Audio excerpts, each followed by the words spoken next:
Iron Horse Chess, and today we're going to look at a very interesting game in honor of the FIDE Candidates Tournament that is going to resume on April 19th, 2021.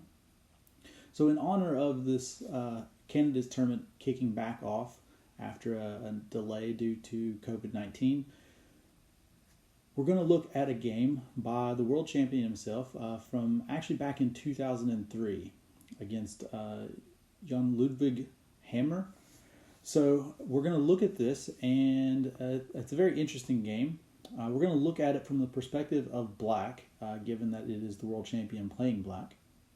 So the game starts off with knight f3, d6, d4, knight f6, knight bd2, g6, and e4. So with this, we have reached a version of the Perk system, or Peart system, however you want to pronounce that. And systems like this for black, it's very much like any other system. Black almost ignores whatever white's plans are and just goes for their standard defensive setup. So, other systems such as the Modern, the King's Indian, and playing as white, you have the London system, etc. So with those types of systems, like I said, black or white in those systems for white, basically just ignore whatever setup. Now, you can look for little nuances in each system and have a better idea of what to play, but the idea is to get to a standard setup and then play from there. So, black responds with bishop to g7, and then white comes bishop d3, castles, castles. So both sides have now castled, and now it's time for black and white to decide on whatever plan or generate some type of short-term plan and long-term plan. And for black, one of the things that we're always going to look at is the fact that this bishop sits on g7 and looks at the long diagonal. So in the short term, we are eyeing this pawn sitting at d4. And we're going to look for, as black, we're going to look for ways to try to pressure this pawn and hopefully try to capture it. At the very least, we're going to cause white to try to decide on what to do with the center. Either keep the pawn formation as is and try to defend the pawn, or push the pawn, or reinforce the pawn. So generate those plans, and that's where we get the fact that we're eyeing this d4 pawn. So moving forward,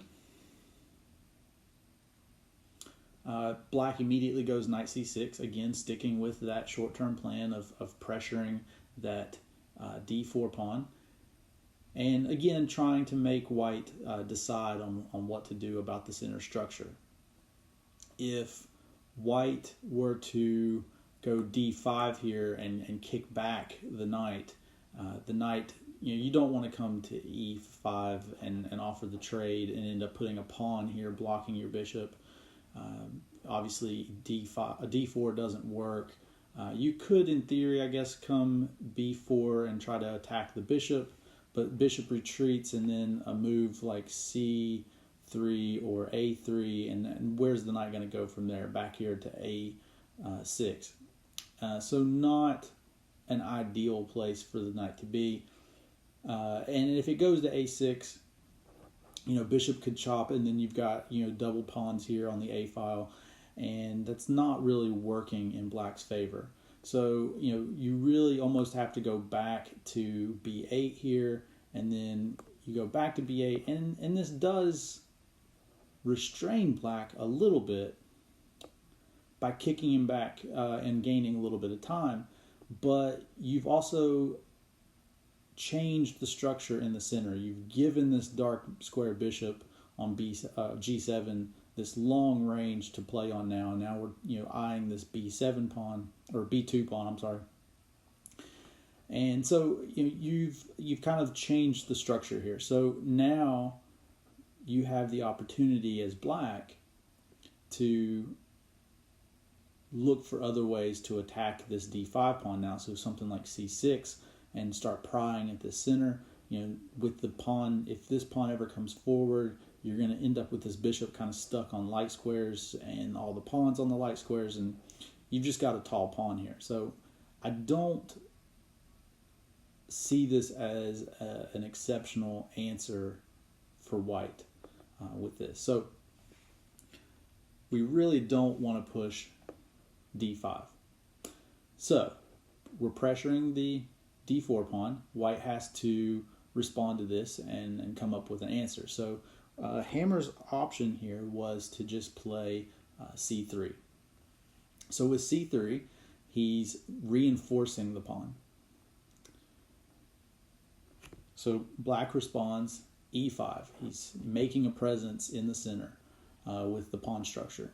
And you look at the pawn structure and how it feeds in this direction towards the king, and that's always using your pawn structure to try to gauge where the attack should be going is always a key idea here. So all the pieces kind of fluidly want to transition in this general direction. So we push e5, trying to now provoke either the trade or pushing the d5 square. So we don't want to, as white, we don't want to allow the bishop here and allow this pin on the knight, because allowing this pin on the knight again weakens the d4 square.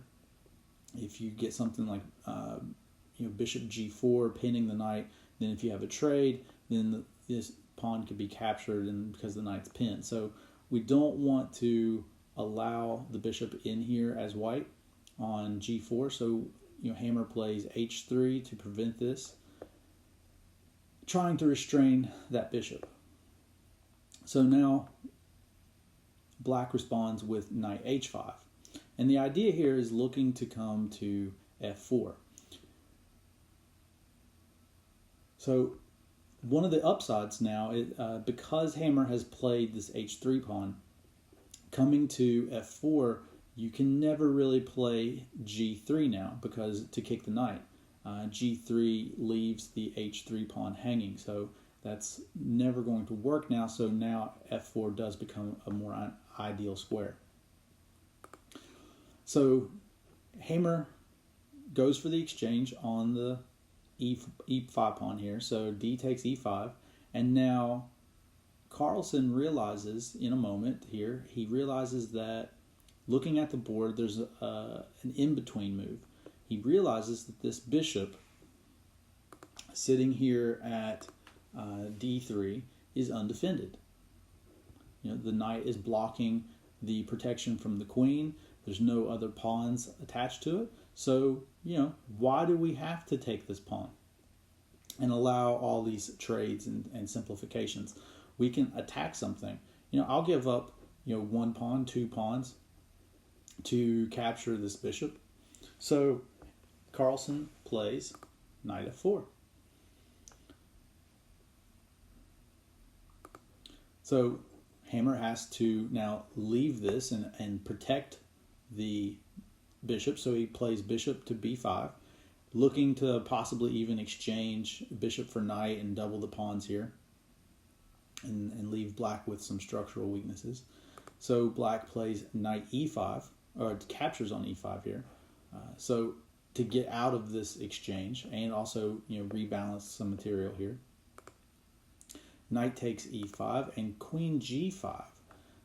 Now this is another in-between move. I don't have to capture this yet. I can just play immediately queen g5 and I'm threatening mate.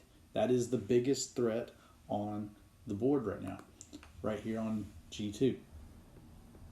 At the very least, I can capture on h3, but we're going to see how Carlsen goes about this. So white responds, trying to not drop the knight and also block the mate. He plays knight to g4, and now that leaves the bishop hanging. So queen takes bishop on b5. After regaining the material, now we're looking to increase our winning chances as black. We've rebalanced. Now we're going to look at trying to find ways to either gain more material or gain a strategic advantage before trying to transition into an endgame. So as black, we see that we have two pieces that are targeting this square here.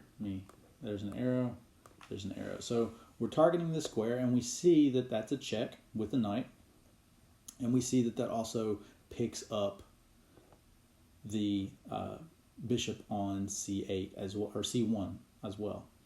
So I'm looking at going into the end game here soon, offering more trades, but I'm going to trade this knight for this bishop, and I'm going to end up with the bishop pair going into an end game, or trying to transition to an end game. So that's going to give me a strategic advantage. All right, so that's the plan that Carlsen has. So we play knight b3, and then we just follow that plan. Knight e2 check, king goes to h1, and now instead of sticking with that plan and taking the bishop on c1, Carlsen decides, he does a quick reassessment, and he decides to go with a slightly different plan. He decides to go with more of a structural long-term plan of not just taking the bishop pair and going into an end game, two bishops versus two knights, which, Carlsen is the type of player that could easily grind someone down that way, but he sees that causing more of a structural problem for white, and going for more of a open h-file is going to be probably a little bit better option. So he just snaps off this defender of the king side.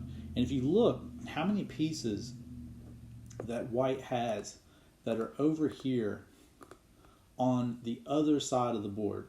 I'm going to draw like a little quadrant here. I'm going to try to anyway. Let's remove this. So I'm going to draw a little quadrant. So looking at this section of the board over here, let's see if it'll, there we go. So looking at this section of board over here on this side, how many pieces does white have guarding his king? So we see we have a rook and a knight, and we have approximately 4 pawns. So how can I get more pieces over here than what white has to guard his king?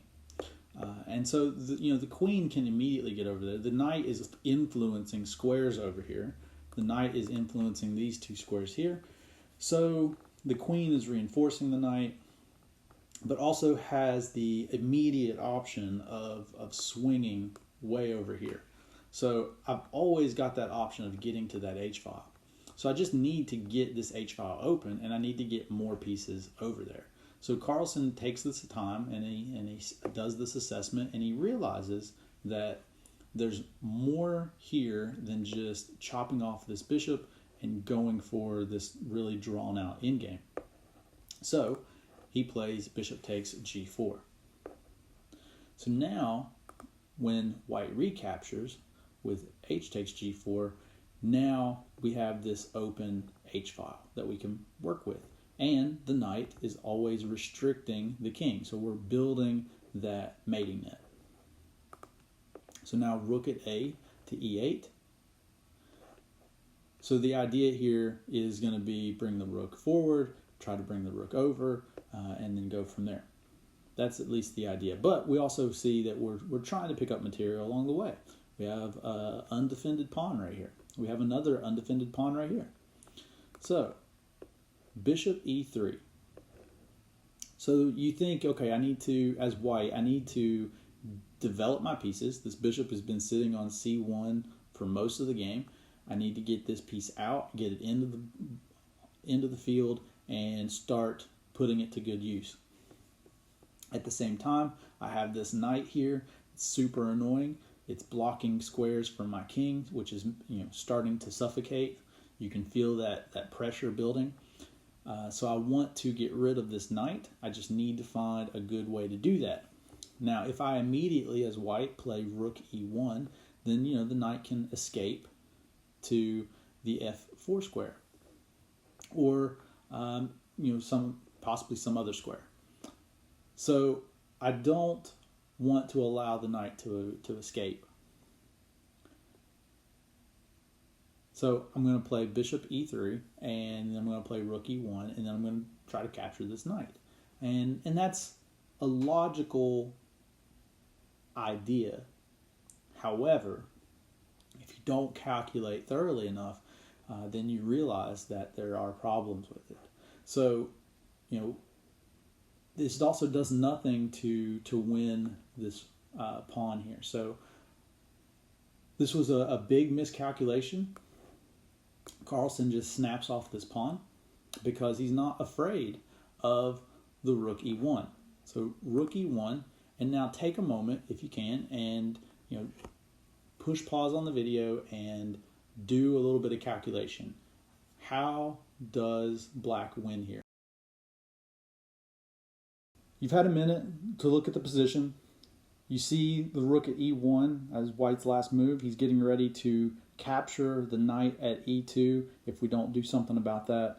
Carlsen was also looking at this position, and in this he studied and he saw almost probably immediately, given that it's Carlsen, he sees a wonderful move. Hopefully you found it.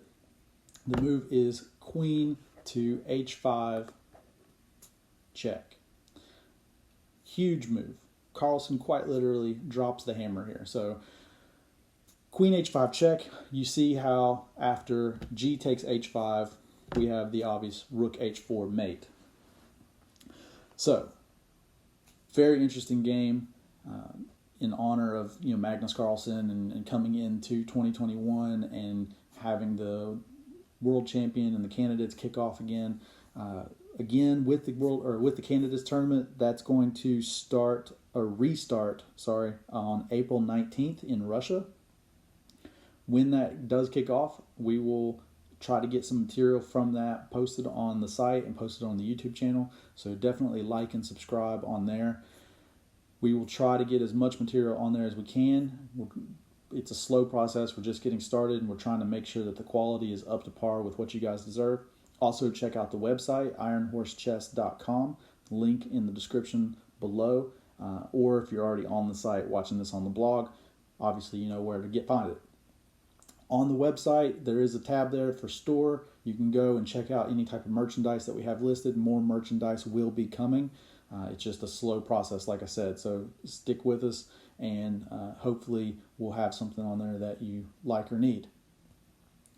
Guys, really appreciate you watching the video. Like I said, like and subscribe, please, and leave a comment. Leave anything down there. Just make sure it's clean, family safe, and stay safe, stay happy, play chess, and get out there. Remember, iron sharpens iron. You got to play to get better. So enjoy. Thank you, guys.